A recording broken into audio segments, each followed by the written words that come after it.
What is up, everybody? Welcome back to the channel. Today I would like to talk about Morbid Time, my take on a Pool 2 discard deck. I do believe this can stand on its own from the discard slash destroy package that you kind of have to play in Pool 1. So this is my version of what I think is the best option if you want to play discard in Pool 2. Now, I don't think it's the strongest deck in Pool 2, but it has some extremely fun play patterns, and it has some crazy pop-off moments. So it kind of fits like a fringed off-meta deck a little bit, but it's super solid and just like hilarious when it works. So I'm going to go through the actual cards here, the main core cards like I always do, and then jump into some gameplay. So up first, let's go through the 1-drops. You got Sunspot. He's really important because he's a 1/1, but at the end of each turn, he gains +1 power for each unspent energy. And since discarding decks, you can sometimes get rid of your hand a little bit too quick, and you have some excess energy. He's really good for helping you push that over and actually find some use from it. Really like Sunspot.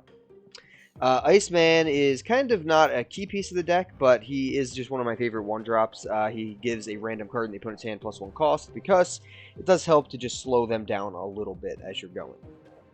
Then we get to Blade. Now, I think the discard deck really breaks down into two different factors. Things that discard and things that want to be discarded. So Blade fits into the first category of things that discard. So on reveal, discard a card from your hand, and he is an overstated 1-drop. So he has 3 attack on 1, which is great. So he is one of the cards, one of the options that you get to discard a card. Morbius is an ongoing card. He's a 2-drop with 0 power. He gets +2 power for each time you discarded a card this game. So as you see, there's actually only going to be 3 options for discarding cards here if you don't have anything from the locations to regain a unit or whatever. If you just play this deck naturally, vanilla locations. The most he could be is a 6 power. Most of the time he'll end up as a 4, but still 2 for 4 is pretty dang solid. 2 for 6, you're starting to get to a category where he's way over his value. So I really do enjoy Morbius as a card here. Angela is in here for one particular reason. I think most people are pretty familiar with Angela. She's one of the most popular cards. I think she's in a lot of decks. She's a 2-cost 1 power. When you play a card here, she gains +2 power. She is in here to combo off of Swarm, who I'll talk about in a second. Scorpion is just another control card. On reveal, afflict cards in the opponent's hand with -1 power. So Scorpion and Iceman, I kind of are just like my 1-2 punch that I put in a lot of decks when I don't have anything that needs to fill the deck. So there's not really any other discard cards I need to work with right now, so they are just really solid early drops. But I do want to keep them as cheap things, because I don't want my hand to get clogged up. I want to be able to play them. They help boost Angela if I need, but they also just help me get rid of these cards from my hand, so I can leave in my hand the things that want to be discarded, which we're going to get down to in a second here. So first up is Swarm. He was discussed previously. He is a 2-cost 3 power. When he's discarded from hand, you add 2 copies that cost 0 to your hand. Pretty insane. So essentially you discard this, you get 2 free 3 power things. They also have this ability, and that makes it pretty wild. Since they have this ability, they can be discarded again and then gain even more Swarm. So you can continuously go off of that. So sometimes you don't want to play both those 0-cost cards if you have more cards that are going to discard. But he's really good that way. He can really boost one location really hard, and he pairs really well with Angela. So you want to play cards on top of where she is. So when you get to play 2 free cards that have 3 attack, that's really solid. Moving up next, we got Wolverine. He is another card that wants to be discarded or destroyed. This deck doesn't focus on destroying things, so obviously we're going to focus on the discard portion. When he can be discarded, he will get played at a random location.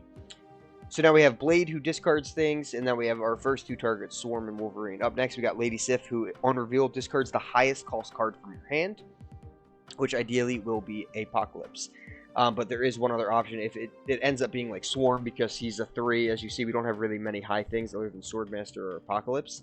So it can be good if you're using it on Swarm or Wolverine, but that means your hand has not much else. Mainly Lady Sif discards Apocalypse, who is the 3rd thing that wants to get discarded. But the 3rd thing that discards is Swordmaster. He has the same type of on-reveal effect as Blade. He's a 3-cost 6 power, so again, overstated. On-reveal discards a card from your hand. Apocalypse is the key portion of the deck who wants to get discarded. He is a 6-drop with 8 power, which is low, but on discard, he gets added back to your hand, so you don't lose hand value, and you gain +4 power. So he'll get up, discard it once, he gets up to a 12, discard it twice, he's up to a 16, and he's well worth his weight at that point. America Chavez is really, really important in this deck. Essentially, she lets you run a deck that's 11 cards instead of 12 because you don't draw her until the end. And this is a very particular combo deck that you need to have the things that discard and the things that want to get discarded in your hand. And if you have 12 cards, you are a lot less likely to do so. So America Chavez is really great. And if you haven't seen Apocalypse and you're playing all your cards, she's actually just a really solid because you might have no other option on turn 6. Other than just dropping a 9-power unit. So very solid key piece of the deck. I think there's some flex cards you could change out. I think there's some other funny memes I want to make within this type of deck. So you might see another discard deck on this channel in a few days of some other funny ideas I have. But for now, this is, I think, the best early version of discard you could run in Pool 2. If you're looking for a Pool 1 discard deck, I'd go back a few videos and find a Pool 1 based list of decks that is kind of combining discard and destroy in the same package. But for Pool 2, this is kind of where I think you should be. So I'm going to jump into some gameplay here. If you'd like to stick around to watch how the deck functions, probably play 1 or 2 games, and hopefully you enjoy that. If you are bouncing out now, appreciate you watching. Clicking on the video. If you don't mind leaving a like, a subscription, and a comment, that'd be super helpful to keep growing the channel. Thank you. Alright, we got 2 1s and a 2, which isn't bad. We got the Bifrost. Now we have all our 1s, which is a little weird. So I really like starting Iceman, Scorpion. It's pretty solid. Blade, you typically want to try to save if you can, so you have something you want to discard. Iceman, Scorpion's a good start, just to slow him down a little bit. Alright, so we do have something we want to discard now, so we'll see what else we draw. Alright, so hopefully that hits his hand a good bit. Messes with him a little bit at least. Alright, so we don't want to play anything on Oscorp Tower, obviously. We do want to play this Angela and Sunspot here, though. We're going to start building up Angela. And it's really solid on Strange Academy because she could get sent to a location where it can play even more cards on top of her.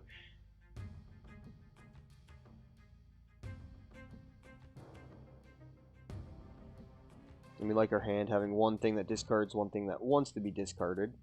So that's good. Of course, we're going to draw something, but we're going to have 4 energy to work with next turn. So it feels decent. See what he plays. He has a 0-power Sunspot and a 2-power Scarlet Witch, who's going to change Oscorp to Machine World. Alright, so we could flood our opponent's hand with some stuff. Alright, so now Lady Sif actually hits Wolverine, which is great. All my cards are going to get pushed over by 1 location. So I'm going to put Lady Sif here. So Lady Sif is going to hit Wolverine. I don't need to play Blade right now, because she definitely hits the highest cost card in my hand. Blade I can save in case I have anything else I want to discard on turn 5. So Wolverine comes out of my hand for free, which is great. He drops Khazar, buffing a couple units. My extra energy goes to Sunspot anyway, which is solid, and then we shift everything over. You see how the locations look. Pretty favorable. Pretty favorable, I like it. Alright, so I'm going to see what I draw. So I drew Apocalypse, so that's pretty good. So I'm going to snap. I'm going to really try to win these 2 locations. And Strange Academy is going to obviously push all 3 of these units to the left. So I'm more confident in this right location than I am in the left. I want to have APOC for that. So I'm going to play Blade. APOC will be at 12. I'll give my opponent a Blade with Machine World, but that's fine. He's playing Nightcrawler over there. He gets a slight buff. That's going to kill Sunspot, which does hurt. But I still have that location locked down right now. We'll see what happens. So Scorpion gets dumped into that location. So he can move Nightcrawler to the middle, win that location. But if I win the left and right, I should be okay. So we do have our Apocalypse, and then America Chavez is, if we didn't draw APOC there, we would have had her for this turn, which is good. But I'll just go APOC here. So he can essentially move Nightcrawler here, play something big here. If he has that, he could get something out of it. But I do think he needs something like a Blue Marvel, most likely. Because he needs, even a Blue Marvel only ties this location on the right side. And I'm not sure we'd even win. Yep, so we felt pretty good there. So that's what I'm saying. I'm trying to do the math there real quick. I love Marvel Snap that has this ability to let you post and analyze your games. A lot of card games don't do that. So let's see. So if he could move Nightcrawler to the middle, and then play Blue Marvel here. Blue Marvel adds 3 power here, but then it adds 2 to Angela. So it adds 5 power, but it's minusing 2 on this side. So it adds 5 from 8, so he would have been at 13. APOC puts me at 17, so I win that. Nightcrawler would win this middle location, and Blue Marvel would buff the right side of the board. So I feel good about that. It would have given Sunspot 1 extra energy, actually, as well. So he would have been at 14, but still I'd be at 17. So that felt good. So the other cards that he would have is, he only has 1 ongoing card, so Spectrum doesn't do much. So he had a good bit of work to do. We felt pretty good. We had a lot of good options. We hit some good discard synergy. We slowed him down with Iceman Scorpion, which is like my favorite pool 2, 1 and 2 drops. And then we had the big bomb of Apocalypse at the end. So that was a pretty clean style game there. Let's try another one. Alright. So we have a solid starting hand of Iceman Scorpion. I really like starting with those two. I like saving Blade. So we'll start with Iceman. Alright, so cards can't be played here, and on turn 6, cards can't be played there. So I need to keep this right location pretty open. So Iceman Scorpion, back-to-back is solid. Leaves us with some option. We do want to start seeing things that want to get discarded, though. He's got a Sentinel.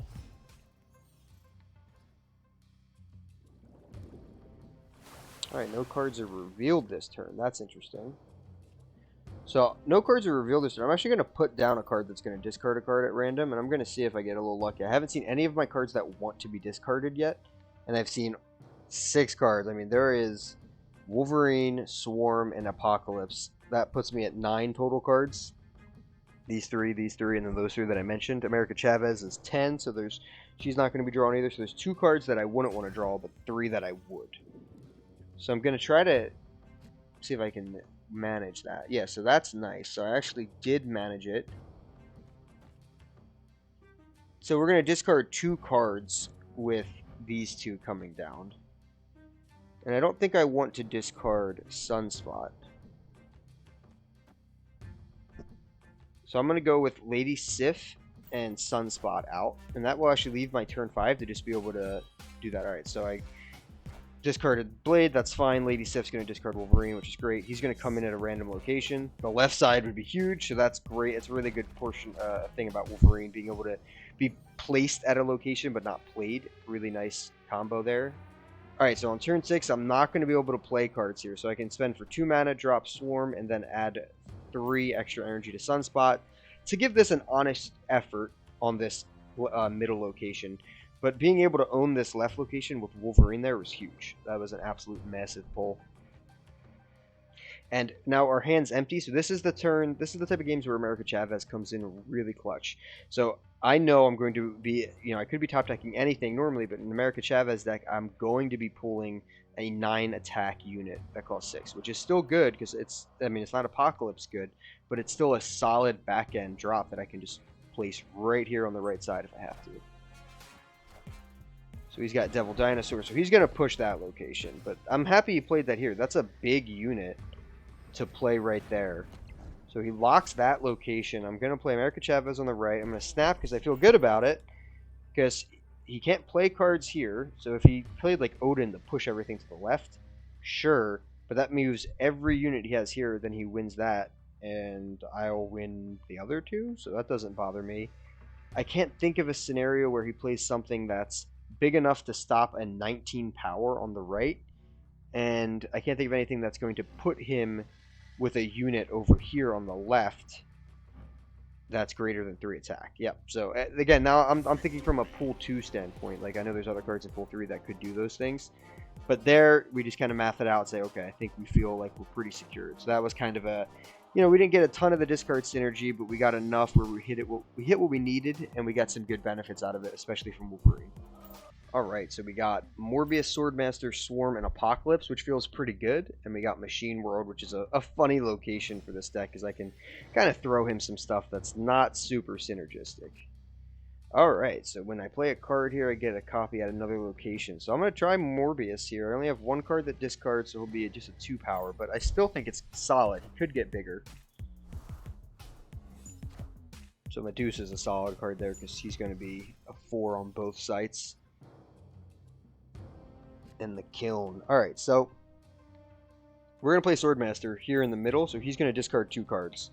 So we have 3 cards that would like to be discarded. So hopefully he hits not Scorpion, but he could hit Scorpion, who's the only one we don't. But that's still solid. This is going to let me discard 1 card from this reveal and then another card from the second reveal, which is pretty solid. Could give me some good value. Of course it hits Scorpion. We expect that. Who else is it going to hit? But we can drop a Wolverine in there, which is nice. And Morbius is now up to 4 attack, which is solid. So I'm going to give him the kiln and try to win the other locations. That's my plan for now. I'm going to drop Sunspot on the left and just let him get the +3 energy. It's a cool thing that Sunspot can do. So I figured he was going to go kiln. I don't want to contest and waste the mana over there. So give it to him. That's fine. I'm going to play Swarm on the left and give the extra 3 energy to Sunspot. And we gotta see what he does. If he has a big turn, we didn't draw. Angela on this turn was not a great draw. We really wanted like anything else. Probably the worst card we could have drawn there. But still, we're gonna play Swarm on the left. So he's 2 mana for 3 power, and then the 3 extra is gonna go to Sunspot. So it'll be a honest location here. And then we can drop either something in this middle, and hopefully it hits the left, because hitting in the right isn't gonna do anything anymore. But if it hits the left, we'll have pretty strong locations. But he has Bar Sinister as well, so he could hit some pretty crazy combos there. Let's see what he does.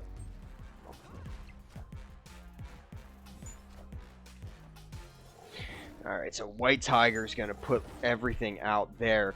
But I think that's actually good for us, because it fills the location of Bar Sinister, which lets him now essentially not be able to play something there. He has to play something on Machine World.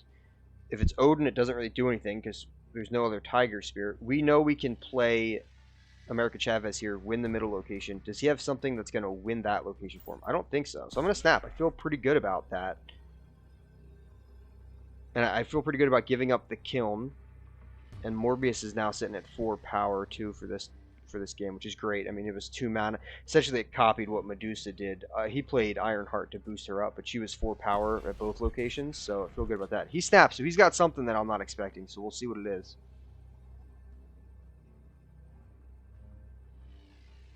I mean, on reveal decks, for the most part, don't have anything insanely shocking. He's playing 3 cards. Ah, Killmonger's a big one. Yeah, that could do it.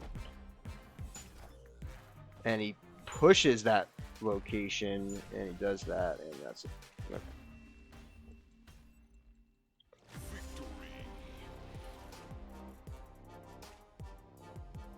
Oh, wait, I am so dumb. That's amazing. I was about to just say, oh, man, maybe I shouldn't do that. I didn't even realize America Chavez got played from Sinister London because he couldn't play Tiger Spirit there. And America Chavez got, luckily, 50-50 shot, either getting played at the kiln or to the Machine World. She hits Machine World, boosts the power up. I was thinking we were tying on the left. I was winning in the middle, but he won by more on kiln. But look at that. Chavez comes in off of Sinister London, wins Machine World on the left side. We win 2 locations, and it is officially Morbin time. So I hope you guys enjoyed this video, even though this last game was a little bit wonky. Hopefully you like the package of discard and all of the pool 2 shenanigans going on. So hopefully you enjoyed it. If you did, leave a like, leave a subscription to the channel. That helps us grow way more than you know. Leave a comment as well for what you want to see next, and keep on snapping.